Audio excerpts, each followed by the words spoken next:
সংযুক্ত আরব আমিরাতে 50,000 অবৈধ বাংলাদেশি সাধারণ ক্ষমার সুযোগ পেয়েছেন। এখনও দেশটিতে অবস্থানরত অবৈধ বাংলাদেশিদের এই সুযোগ নেওয়ার আহ্বান জানিয়েছে পররাষ্ট্র মন্ত্রণালয়। বৃহস্পতিবার পররাষ্ট্র মন্ত্রণালয়ের সাপ্তাহিক মিডিয়া ব্রিফিংয়ে এই আহ্বান জানান মুখপাত্র মোহাম্মদ রফিকুল আলম।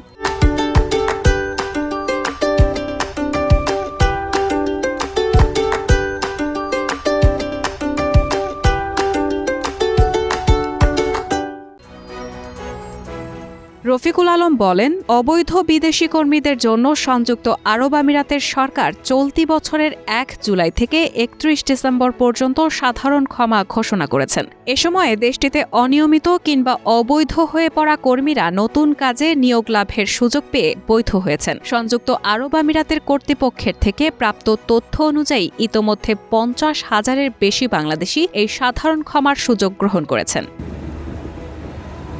এছাড়া যেসব বাংলাদেশি এখনও ইইউতে অনিয়মিত কিংবা অবৈধ আছেন তারা যেন সাধারণ ক্ষমার সুযোগ নিয়ে নিয়মিত কিংবা বৈধ হন অথবা জেল জরিমানা ছাড়াই দেশে ফেরত আসার সুযোগ গ্রহণ করার আহ্বান জানিয়েছে মুখপাত্র।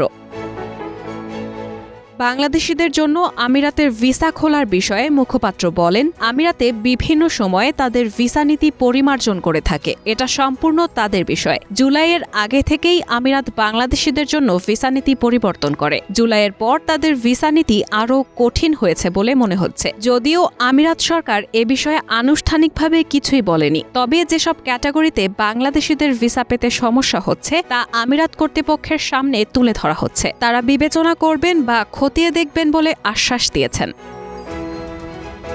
ডেস্ক রিপোর্ট, প্রবাস খবর।